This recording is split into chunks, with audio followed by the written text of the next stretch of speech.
Hello, my name is Corbin and welcome back to the CCSP Study Guide. Today we are going to be discussing Chapter 3, Data Classification. So we got to recognize data as an asset. As with all other assets, knowing what data you have, where it is logically and physically, and its relative value or need for protection is essential for using security resources. Now, we're going to talk about data inventory and discovery. All right, so data inventory and discovery are similar to each other. In fact, they're about the same thing. You can think of it as discovering data that you already have. All right, it's identifying all data owned by the organization. That's as simple as it goes. There are many data discovery tools. We'll discuss those here shortly. But first, we got to talk about the data roles. So there are many roles, data roles in regard to governance that exist and that are going to be important for the exam. Data ownership is handled by the data owner. So the data owner is the organization that collected or created the data. They could be the cloud customer that has collected a lot of PII from their customers. They are the owner of that data. It can be assigned to a department head or a business unit manager, and usually is. From a cloud perspective, the cloud customer is usually the data owner.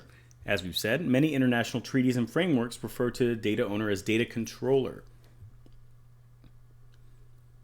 So let's talk about the data custodian. Any person or entity tasked with daily maintenance and admin of the data is a data custodian. They apply proper security controls and processes directed by the data owner. An example would be a database admin. Next is the data processor. This is the entity that manipulates, stores, or moves data on behalf of the data owner. In international law, cloud provider is the processor. They don't necessarily all have direct relationships with data owners. Owners remain legally responsible for the data they own, ultimately. Next is the data steward. They are similar to the data custodian, very similar, but they're concerned mostly with the meaning of the data and the correct usage of the data. These would involve like the controlling of quality of the use of data, and the quality and the use of data, and ensuring the security of data. They also ensure the erasure of data in many cases. They may share, as I said, responsibilities with the custodian. That's an important concept to understand. So now another important concept to understand, this is the data lifecycle. Something to memorize, it's create, so the data is being created, then it's stored, used, shared, archived, and then destroyed. So we're going to go over this one more time. The data lifecycle is create, store, use, share, archive, destroy. The data owner is identified in the creation phase. Chapter 3 is mostly concerned with the creation phase. Data diagrams can help determine where security controls need to be implemented. And data diagrams will use this life cycle to ensure that it encapsulates all of where the data is going, especially when data is distributed.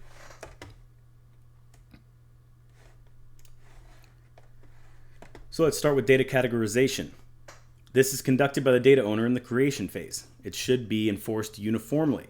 Ad hoc data categorization is the same as having none at all.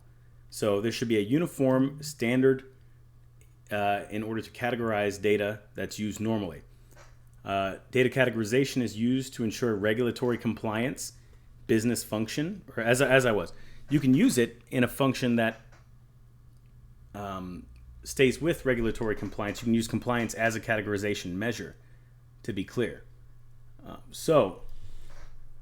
The different governance activities that businesses have, you can create categories based on these regulations and apply it to a specific data set. So some examples might be the GLBA, the PCI, the SOX, or the HIPAA or GDPR regulations. You could put them all under those specific categories. Business function is another way to categorize data. So you could have billing, marketing, or operations. Put the data in those categories in order to make it easier to find and easier to deal with. Functional unit could be another one. You could categorize it by its unit that deals with that data, or you could do it by project. If you have a specific project, then you can categorize the data for that project. So once again, we're going to go over it once again. So regulatory compliance, categories based on regulations apply to the data set. So once again, GLBA, Graham-Leach-Bliley Act, PCI, that deals with credit cards, Sarbanes-Oxley Act, the HIPAA Act, which is medical, GDPR is European. Business function, specific categories for different uses of data. Billing, marketing, operations, another example, exactly the same. Functional unit, category by department. By project, categorizes by the projects associated with the data. So data classification. This is a responsibility of the data owner. Once again, it takes place in the creation phase. It's very similar to categorization. In fact, one could say that they're the same concept. However, one way to ensure that we understand this is that it's a very militarized version. So let's look at the types: sensitivity, jurisdiction, and criticality. So classification by sensitivity is the military type classification that I told you about. This would be secret, top secret, confidential. It's assigned based on negative impact of unauthorized disclosure as well, such as unclassified. So all data is classified in some way or another with a category. So even unclassified data would be classified, if that makes sense. Classifying by jurisdiction.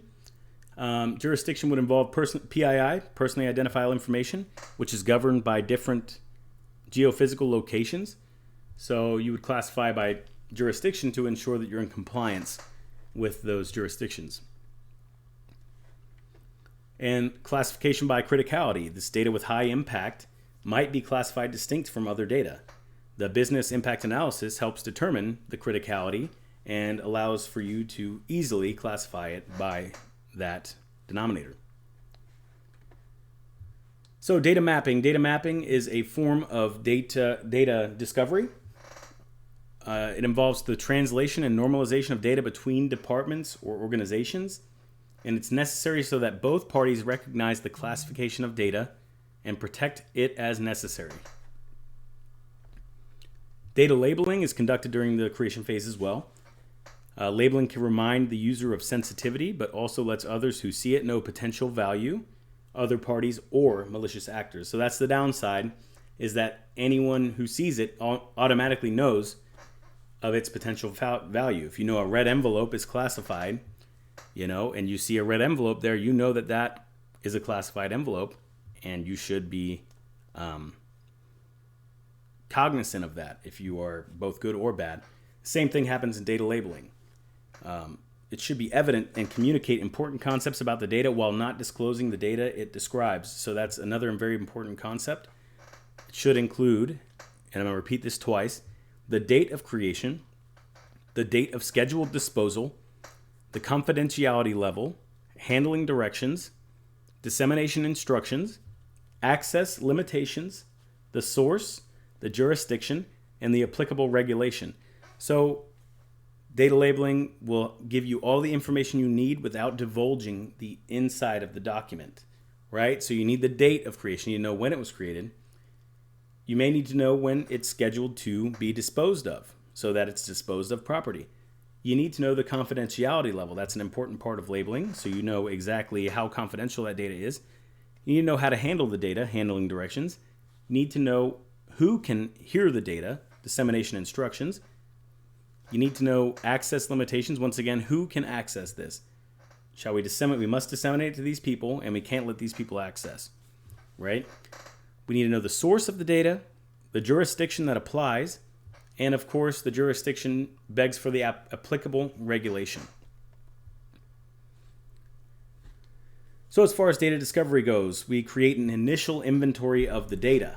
So this portion is the discovery of data. You create an initial inventory. This can be automated. E-discovery is an important concept as well. This is the collection of electronic evidence as a part of a lawsuit or investigation. So this is a form of data discovery, but it only applies to a lawsuit or an investigation. The use of data mining tools to discover trends and relations in data, which is business intelligence, is another form of data discovery, what uses data discovery. And methods of data discovery would be label-based, metadata-based, and content-based. So, label-based discovery. Utilizing labels to conduct data inventory.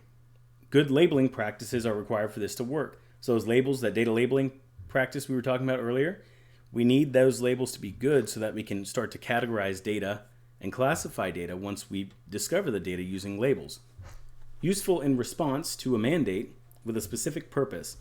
So if a court order for specific data related to some kind of investigation or civil or criminal, you're going to want to use label-based discovery if you can.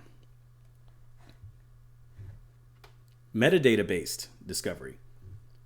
Metadata is called data about data. It's the listing of traits and characteristics about data sets or data. An example would be metadata attached to digital photos. If you've ever done digital forensics, you would have seen EXIF data attached to photos. You can get all kinds of stuff, like what type of camera was used, when the picture was taken, sometimes geographic location, all these kinds of things. Using metadata in the same way labels can be used is how metadata-based discovery works. Searching for specific metadata and matching terms. That's how it goes. Now, content-based discovery. This delves into the content of data sets with things like term searches or pattern matching technology. Discovery tools are utilized for this form. There are many automated tools, many pay-to-play tools that can be used for content-based discovery, and they're actually very good at data discovery. Data analytics. This is creating analytical data from a data set. Some methods for this would be data mining, real-time analytics, and agile business intelligence. So, data mining. After the collection of various data streams, you can data mine, running queries on the data stream to detect and analyze for trends and patterns. Real-time analytics and agile business intelligence have data mining functionality.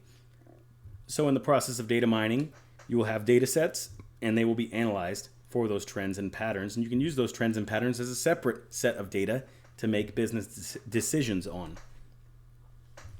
Real-time analytics is the same thing as data mining, but it's real time. So it provides data mining functionality at the same time as data creation and use. Relies on automation heavily and requires efficiency to perform, requires efficiency in the network. It needs bandwidth, it needs all that kind of stuff. Agile business intelligence. This is state-of-the-art data mining. It's recursive and iterative tools and processes that could detect data, detect trends in trends. So if that sounds like a mouthful, I'm going to do it one more time. Recursive iterative tool and processes that can detect trends in trends. So it uses trends to detect trends within trends. And it identifies even more patterns through those trends. These are, like it says, state-of-the-art tools and can be used to gain some serious insights. And that's why it's called business intelligence. Really cutting-edge stuff. So let's talk about structured data versus unstructured data. Structured data is data in a database, right? Sorted by attributes or types. And it's easier to perform data discovery on this data as the data is arranged. So structured data is, as it says, it's structured. It's usually in a database, some form of system that is in a structure. Much easier to perform data discovery on this. Unstructured data is unsorted data, such as the content of many emails in a user's sent folder. There's no way to determine what the sent folders or emails truly consist of in a structured way. This is unstructured data. Jurisdictional requirements. Okay, let's get over this here. Organization may be subject to many jurisdictions simultaneously. This is definitely possible within the cloud, as the organization could be located themselves in one place and do business with a customer in another place, and then also have a cloud provider in yet another place. So all these jurisdictions may apply to the data they hold. As far as the United States goes, you have the Gramm-Leach-Bliley Act, you have HIPAA, you have PCI, which is credit cards, PCI DSS, and state and local law, data breach notifications laws, etc. Europe has a very comprehensive law about PII and personal information that's called the GDPR. Asia differs greatly by country. Japan and Singapore adhere to the EU models like GDPR. And China, of course, must have access to all IT traffic and communications in China, the great IT wall of China. They have access to everything. South Central America, most countries lack privacy protection frameworks. Argentina, however, has the PDPA, which is similar to the GDPR. Australia and New Zealand also have taken the GDPR framework and kind of matched it. So they have similar standards as the GDPR. IRM, Information Rights Management. So this is managing information in accordance with who has the rights, right? So who has the rights to the information, and you can manage it with IRM. IRM entails the use of specific controls that work with other access control mechanisms to protect assets, usually on the file level, per file. An example would be a user has access to systems for job function, but specific files have additional protections for IRM, the prevention of deletion, modification, or copying. Terms with similar meanings that are used would be DRM, digital or data rights management, and ERM, enterprise rights management, and there is even D/ERM, which is digital enterprise rights management. However, for the purpose of the exam, IRM should be the term that you see the most. Intellectual property protections. So intellectual property is intangible assets that are legally protected. They are property of the mind. So this would be, it's as simple as that. Property of the mind. A company would have a copyright, trademark, what kind of sauce do you use on your chicken nuggets, and, the makeup of that sauce. Or I'll go over each type here shortly and give you a specifics on these types of intellectual property protections, and that's what you need to know. So copyrights, these are legal protections for tangible expressions of ideas. The DMCA is one way, you'll see this on YouTube a lot actually, would be how you can take a copyright action on a creator for using some of your material, right? Granted to anyone who first creates an expression of ideas, usually films, software, art, stuff like that, music.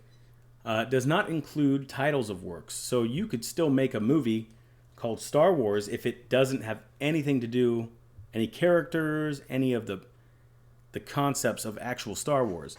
Now, is it a good idea? And this is an example given by the book. Of course not, but you could still do it. You could make a movie called Star Wars. It's just that it can't be the same movie or have the same characteristics, right? That's why parodies are legal as well. Kind of. Okay, so it does not cover ideas, words, slogans, recipes, or formulas. Copyrights just cover the film, software, art, or whatever it covers here. It doesn't cover the extra stuff. If you want a trademark or something like that, that's separate. Copyrights last for 70 years after the creator's death or 120 years after the publication of the work for hire. They give exclusive use of the work to the creator to perform publicly, profit from the work, make copies, derivatives, import or export the work to other countries, broadcast it or sell and assign rights. The DMCA, as we discussed, the Digital Millennium Copyright Act, protects digital formats of copyright material. Like I said, you'll see that a lot on YouTube. People will get DMCA striked because of they use some material, it doesn't matter how much, of another creator. Trademarks, these apply to specific words and graphics. The name of the organization, the logo, the phrase, colors, or sounds. They last as long as they are continually used. So as long as McDonald's keeps the nice red against the red and yellow may be considered a trademark as long as it fits within the model, right? So we have red, yellow, and we have the golden arches. If anyone else added those three things together, you would think of McDonald's, and therefore there would be a good case to say they were breaching the trademark. So they must be registered within the jurisdictions. The USPTO handles the registration of trademarks. So if you think of a trademark for the exam, if you have trouble with it, think of a trademark, think of the McDonald's sign. Yep. The colors, the logo, the arches, right? The phrase McDonald's, right? These things are all things you should think of when thinking of a trademark. It's the mark of a trade, I guess. Patents, with my nice little picture of an inventor there. So they protect inventions, processes, materials, decorations, and plant life, right? So mostly you can think of inventions or processes or the materials, right, in this one. So patent owners gain a 20-year exclusive production, sale, and importation rights. They can be extended, however, that's another process. They're governed by the USPTO and internationally by WIPO. So for patents, just remember, an invention. If you invent something, Thomas Edison with the light bulb, a patent, that is a good way to remember it. Trade secrets, I got a good way to remember it here. I got the secret formula for SpongeBob, the Krabby Patty. And it looks like there's some encryption on that. So you can probably break that if you wanted to. So trade secrets would be protecting processes, formulas, commercial methods, and so on. They must remain secret and not disclosed to qualify, right? So if in some way they're being kept secret, then there's still a trade secret, like, SpongeBob's secret formula. IRM tool traits. Material protected by IRM solutions needs some form of labeling or metadata associated with the material in order for the IRM tool to function properly. They need that metadata or labeling in order to reach out and inspect the data to function, right? So we have rudimentary reference checks, online reference checks, local agent checks, presence of licensed media, support-based licensure, replication restrictions, and jurisdictional conflicts. These are all traits of an IRM tool. So let's go over one more time. Rudimentary reference checks, online reference checks, local agent checks, presence of licensed media, support-based licensure, replication restrictions, and jurisdictional conflicts. There's some more I have here.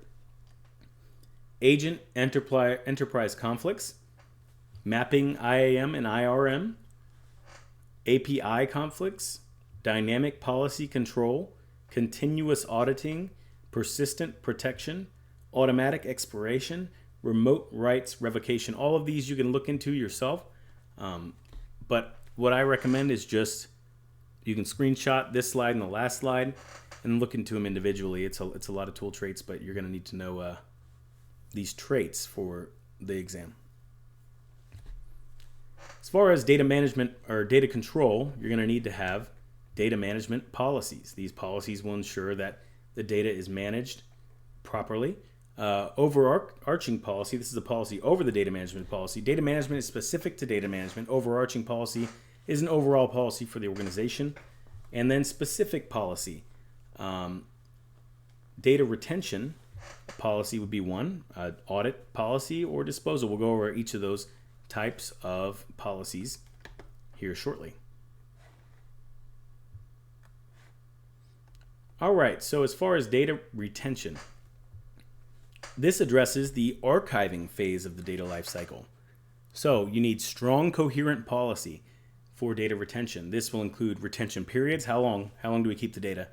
And that can be based on regulation or just how long you want to keep the data, as long as it's within the guidelines of regulation. That's the time data should be kept. The applicable regulation governing retention of data. Retention format. So what type of media is it stored on? A description of the encryption engine. You know what it was encrypted with. Key storage and retrieval procedures. You don't want to lose the keys. You want to ensure you know where they're stored and how to retrieve them. Data classification. So this will be consideration for the retention period. Archiving and retrieval procedures. Stored data is only useful if it can be retrieved, like we talked about earlier. This is an important part of your data retention SOP book because you need to be able to retrieve the data, and you may want to run some drills on data retrieval on a clean environment, possibly a sandbox. Monitoring, maintenance, and enforcement of the policy. So, of course, there's monitoring, maintenance of the data, and then enforcement of policy. All right, now let's move on. So, a legal hold. a legal hold's a law enforcement investigation or private litigation, right? They'll hold the data. All data not associated with this hold will be held. All data not associated will be held and not destroyed until situation is resolved. Excuse me, associated. Let's go ahead and delete that right now. Boom. There we go. All data associated with this legal hold will be held and not destroyed until the situation is resolved, right? They need the data to figure out what's going on in the investigation. That's how it works. Take precedence over all organizational policy. You can have organizational policy, that's all well and good, but if you have a legal hold and you delete the data, you're in some hot water. Temporary paramount retention period is another way you could think of this, according to the book, but I would just rather think of it as a legal hold. But that was in the book, so maybe keep that in your mind. All right, data audit. Regularly review, inventory, and inspect the condition and usage of data. This is the policy. Audits need good logging, security, traffic, and event logging. The policy should include audit periods, audit scope, audit responsibilities, or internal, external, regulators. What's going on here? So internal, external are mostly going to be in your policy. Regulators are not going to be in it. Audit processes and procedures. How are you going to do the audit? And applicable regulations. You need to be within regulations when conducting the audit. Of course, lastly, there will be monitoring, maintenance, and enforcement of the policy. All right, log analysis. Why is it challenging? As we can see here, we have some logs, and it's very difficult to analyze them. How many years was this tree? I don't know. No, I'm just kidding. But log analysis, why is it challenging? Because it's not a priority. You can analyze logs all day, but that's not a business requirement. It's not a priority to keep the business running. That's mundane and repetitive. It definitely takes someone special to sit there and conduct log analysis 9 to 5 every day a week. It is very mundane, very repetitive. A lot of logs repeat themselves. You'll see the same access logs, the same event logs over and over again, just trying to find a different type of log, right? Even with automated types of log analysis, right? It requires someone both new to the field, who's hyped up to do it, right? And experienced enough to know what they're doing. So you need someone who's fired up enough to do it, but experienced enough to understand how to do it, right? They need to have an understanding of the operation. They need to know what access is proper, what is not proper, how to read the security logs and see and know what is normal and what's not. It's good to make it a part-time function for a specific individual. This is a good way to keep them from getting exhausted. Too much logging can be a bad thing. Takes up storage, right? If you want to store all the logs, takes up space, creates additional vulnerabilities, and requires additional protections. You got to protect all those logs. All right, so contract considerations. The CSP may not want to or be able to disclose log data for security, liability, or competitive reasons. We talked about that in the last chapter. This is common. They're not going to want to disclose that log data that they're capturing and that they're responsible for, depending on your type of cloud deployment and or cloud model. Consider specific audit requirements prior to migration.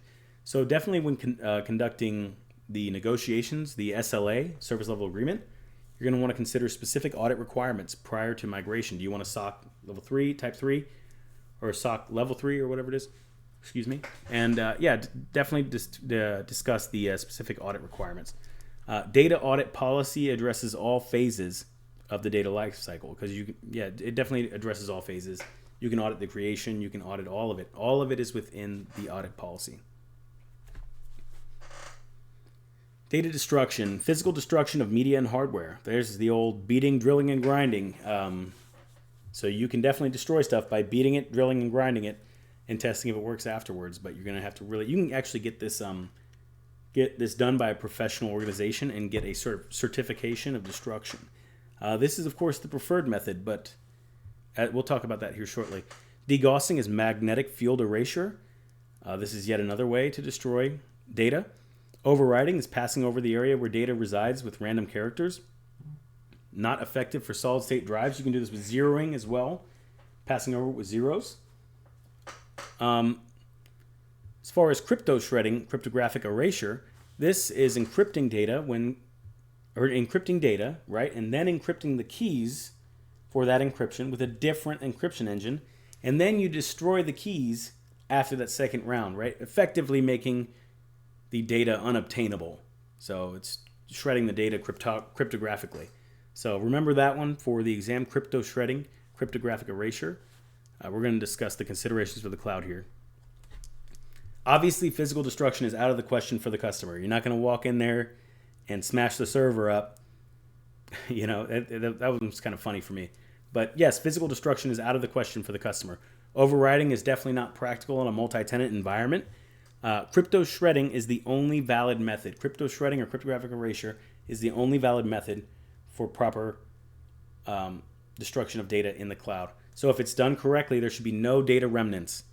Right? There will be nothing left of that data that you can peel out and pick at. Policy for data disposal will be the process for data disposal. Regulations regarding this data disposal, those need to be in there. Clear direction of when data should be destroyed, right? And then the policy, of course, addresses the destroy phase because you're destroying. Okay, so I'm glad we got through that. What's next? Okay, so first go to the practice questions. I'm going to link them. They're from Secret Letters of a Hacker. He does a great job of going over the exam essentials and the practice questions. Now that you've listened to this and hopefully read the book, it will be a breeze for you. So watch chapter 4, of course, and read the book. Definitely, like I said, comment and let me know if I missed anything for anybody else, or if I wasn't clear enough on something, please comment and clarify for me so that others can see that comment and use it for their studying. Thanks so much for watching, and I will see you next time.